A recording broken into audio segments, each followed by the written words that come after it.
Shalom Chavrim, I'm Stephen Ben-Nun. You're watching Israeli News Live. The latest the missile test that North Korea has conducted, according to some experts, actually reached the waters of Japan and their economic zone there. There has been some debate as to whether or not the missiles that were being tested by North Korea actually did travel that distance. Some are saying 450 kilometers, others are saying 400 kilometers, which still would fall shy of Japan's territorial or economic waters, as you might call it there. But nonetheless, according to RT, U.S. and Japan to take specific action after North Korea missile hit Japanese economic zone. As an article that has come out there, it says Tokyo will take specific action and join forces with the U.S. to deter Pyongyang.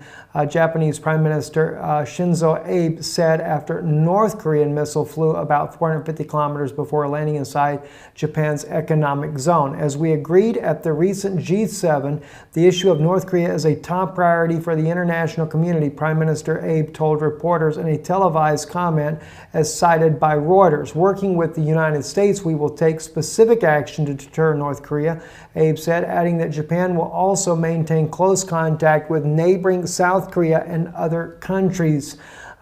Very interesting to see how this is all going to play out. You know, one thing that I just kind of remind you guys of too that was also stated, this was stated by here on Face the Nation, CBS News there, that Mr. Mattis, Secretary Mattis stated here, war with North Korea would be catastrophic, stated Secretary of Defense Mattis there.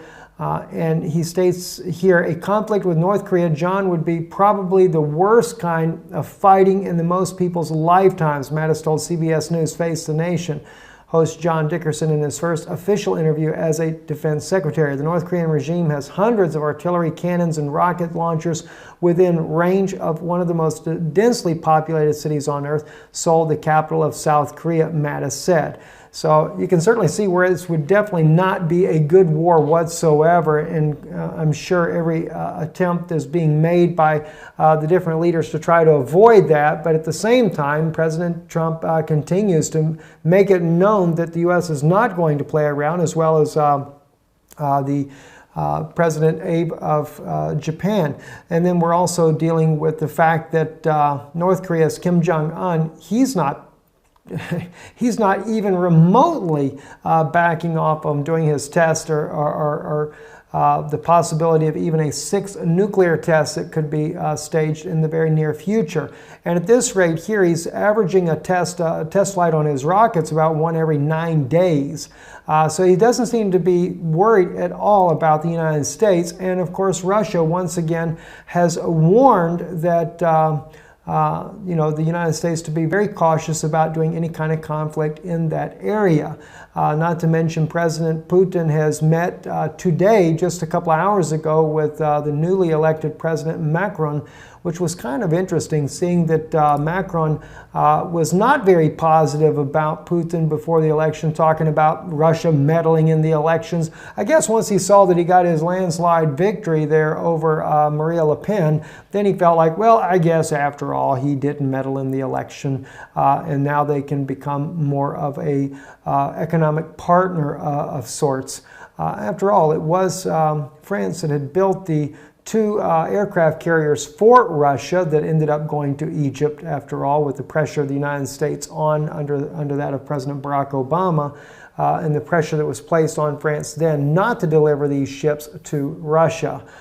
So I guess they realize they want to patch up those relationships, because Russia would have been a very good economic partner for France. And of course, France and Russia have been longtime allies for many, many decades there. So is also on the anniversary of Peter the Great going to France there, that the President Putin went to France. So very interesting things that are happening there. So that's one out of all these different world leaders that seem to be against President Putin and trying to bring normal relationships back with Russia, and not so much trying to demonize them.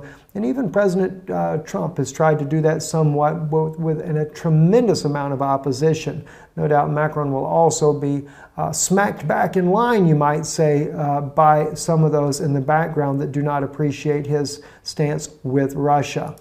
Also, another thing here already happened is putting out an interesting video here. I'll kind of show you this video here. Let's just make sure we don't have all this loud volume on here. But this here is Spanish forces there that are on the streets in a little city there, right there on the border of Morocco. We're looking at tanks that are rolling by.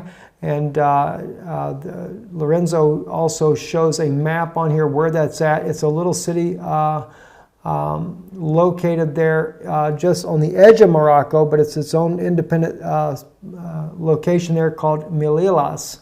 The street's an autonomous city near the border with Morocco, and the tanks are deployed on the streets of that city there. Not sure exactly why, maybe because of the situation going on in Libya and concerns of things could get out of hand, or that of refugees that could spill in. One other note I wanted to share with you, this was brought out with United with Israel. I thought is certainly noteworthy. Palestinian Authority has paid over $1 billion to terrorists in 4 years. I mean, this is just absolutely appalling. How much more money do you think the United States would like to spend? And unfortunately, President Trump did authorize even a greater amount of money for the PLO this year after President Barack Obama awarded them so much money. President Trump awarded even more money. But I think President Trump was hoping that there was going to be some kind of deal. And there's some reports that have been surfacing out of Israel saying that President Trump yelled at the president of the PLO, Mahmoud Abbas, saying that you promised me that you were going to work out a peace agreement over with Israel. But seemingly backpedaling already. But anyway, the PA uses 7% of its budget and an equivalent to 20% of its annual foreign aid to encourage terrorism. Palestinian Authority PA issued payments to terrorists and their families totaling more than $1 billion over a 4-year period, according to the recent study by the Jerusalem Center for Public Affairs. The sum accounts for 7% of the PA's budget and is equivalent to 20% of the foreign aid and the PA receives annually. 20% of foreign aid going to support terrorism.